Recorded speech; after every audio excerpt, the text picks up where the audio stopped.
Madhya Pradesh high court की ग्वालियर खंडपीठ में डॉक्टर भीमराव अंबेडकर जी की प्रतिमा लगने का विवाद अब थमने का नाम नहीं ले रहा है। इसमें अब सियासी रंग ले लिया है। ऐसे में पहले आज़ाद समाज पार्टी, फिर कांग्रेस और अब समाजवादी पार्टी मैदान में उतर आई है। हमारे साथ समाजवादी पार्टी के प्रदेश अध्यक्ष डॉक्टर मनोज यादव मौजूद हैं।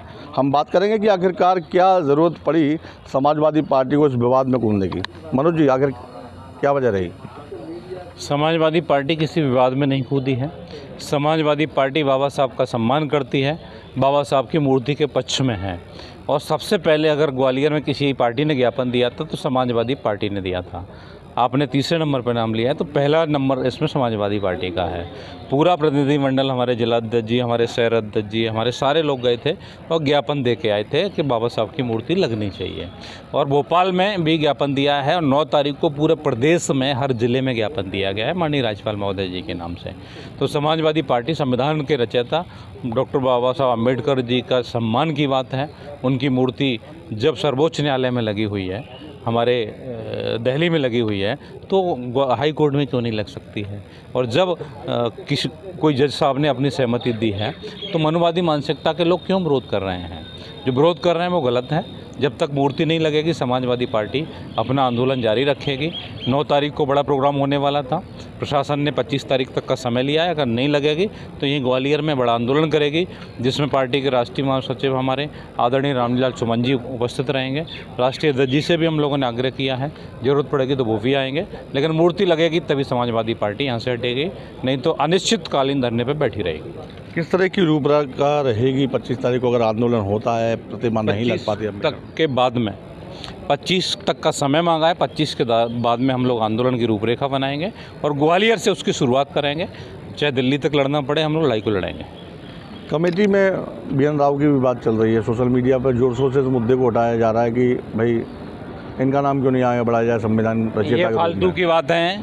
ये सिर्फ मनवादी मानसिकता के लोग जो बाबा साहब का अपमान करना चाहते हैं, लोगों को अपने हक अधिकार न मांगें, जो हमारे गरीब और दलित पिछड़े भाई सब आगे बढ़ने लगे हैं, उनको आगे बढ़ने से जिनको एलर्जी है वो इस टाइप की बात करेंगे। क्योंकि अभी तक क्या संविधान को रचयिता के नाम पे डॉक्टर भीमराव अम्बेडकर जी का नाम है। जिन्होंने जो सरकारें यहाँ ही बनी वो संविधान को माना, वो गलत था क्या? वो कल कह देंगे कि हम संविधान को ही नहीं मानते हैं, तो किसी के मानने से कि बाबा साहब छोटे हो जाएंगे? उनका जो कद है वही रहेगा। और समाजवादी पार्टी उनके सम्मान में पूरे जोश के साथ मैदान में है। एक अहम सवाल हो रहा है कि भारतीय जनता पार्टी की तरफ से अभी ऐसा कोई बयान नहीं आया है। एक तरफ से कहा जाए कि मौन साधे हुए, क्योंकि कई राजनीतिक दल अब आगे आए हैं प्रतिमा लगाने को लेकर, तो इसको किस तरह से देखते हैं आप? भारतीय जनता पार्टी हमेशा किसी भी चीज़ को इतना लैंगर ऑन करती है कि जब तक उसको मचा नहीं लेगी, एक प्रेस्टेज का इशू नहीं बना देगी। अब किसी भी आंदोलन को ले लीजिए, हमारे हज़ारों किसानों को मरवा दिया, तो यहाँ भी क्या भारतीय जनता पार्टी की मरवाने की इच्छा है लोगों को कि यहाँ आंदोलन होंगे तो कुछ भी हो सकता है आंदोलनों में? तो अगर यही मंशा है भारतीय जनता पार्टी की तो लोग उसके लिए भी तैयार रहेंगे। किस तरह देखते हैं, मौन क्यों है बीजेपी? हम बता तो रहे हैं कि बीजेपी जो मनवादी मानसिकता के लोग हैं उन्हीं के उससे चल रही है। विरोध भी कोर्ट में जो वकीलों की लिस्ट है आप निकाल के उठा लेना कि जो चड्डा छाप लोग हैं वही विरोध कर रहे हैं उसका। पहले 2 पक्षों के वकीलों के बीच में मतभेद थे प्रतिमा को लगने को लेकर, अब धीरे धीरे राजनीतिक रंग उसमें आ गया है। तो क्या ये सही मानते हैं इस चीज़ को आप? बिल्कुल सही है कि जो लोग बाबा साहब को, संविधान को मानने वाले हैं, आप सोचिए ना कि लोग 90% लोग हैं जो बाबा साहब में आस्था रखते हैं पूरे देश में। और जो लोग कोर्ट में बैठे हुए हैं, जो विरोध कर रहे हैं, वो बाबा साहब की बदौलत ही बैठे हुए हैं। नहीं तो पहले कोर्ट कचहरियाँ बैठने का अधिकार नहीं था, राजशाही शासन चलते थे, जो उनकी गुलामी करता था उसको रखा जाता था। तो बाबा साहब ने उनको अधिकार दिया है, वो क्यों भूल रहे हैं जो यहाँ बैठे हुए हैं? ऐसे लोगों का हम सरासर निंदा करते हैं और उनको शर्म आनी चाहिए, चुल्लू भर पानी में डूब के मर जाना चाहिए। 9 तारीख का जो आपको आंदोलन होने वाला था, रामलीलाल सुमन भी आने वाले थे, तो आखिर क्या वजह रही कि रोका गया उस पूरे आंदोलन को? अब 25 के बाद जाएगी अब ये कहानी पूरी। क्योंकि हम लोग संविधान को मानने वाले लोग हैं, तो प्रशासन ने आग्रह किया था कि अब 9 तारीख को परमिशन हम नहीं दे सकते, क्योंकि माननीय उच्च न्यायालय के न्यायाधीश हैं, न्यायालय का मामला है। वो शपथ नहीं लिए हैं, अभी शपथ ले लेंगे, उसके बाद संभवतः 25 तारीख तक मामला सॉल्व हो जाएगा, मूर्ति की स्थापना हो जाएगी, ऐसा आश्वासन दिया प्रशासन ने।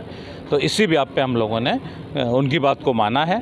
अगर वो अपनी बात पे कायम नहीं रहते हैं, अगर हल नहीं निकलता है, तो 25 के बाद समाजवादी पार्टी आंदोलन करेगी और भव्य करेगी। अहमदाबाद प्लेन हादसे को लेकर भी आपने श्रद्धांजलि दी है, किस तरह से? ये बहुत ही दुखदपूर्ण हादसा है। इसमें पूरा परिवार के परिवार लोगों के नष्ट हो गए हैं।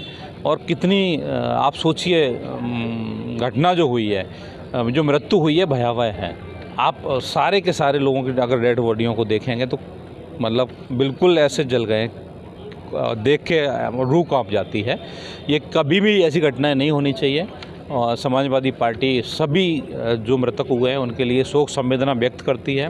और हमारे राष्ट्रीय अध्यक्ष जी का जो आदेश है, उन्होंने ट्वीट किया है कि 3 दिन का राष्ट्रीय शोक रहेगा।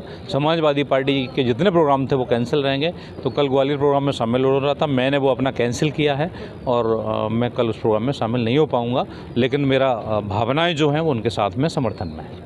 तो ये थे समाजवादी पार्टी के प्रदेश अध्यक्ष डॉक्टर मनोज यादव। इनका साफ तौर पर कहना है कि 25 तारीख तक उन्होंने समय दिया है कि अगर प्रतिमा लगती है भीमराव अंबेडकर की तो ठीक है, नहीं तो फिर वो एक बड़ा आंदोलन करेंगे। और साथ ही जो अहमदाबाद में प्लेन क्रैश हुआ उसमें मारे गए लोगों को उन्होंने श्रद्धांजलि दी है और उनकी पार्टी ने 3 दिन का राष्ट्रीय शोक इस पूरे श्रद्धांजलि सभा के दौरान रखा है।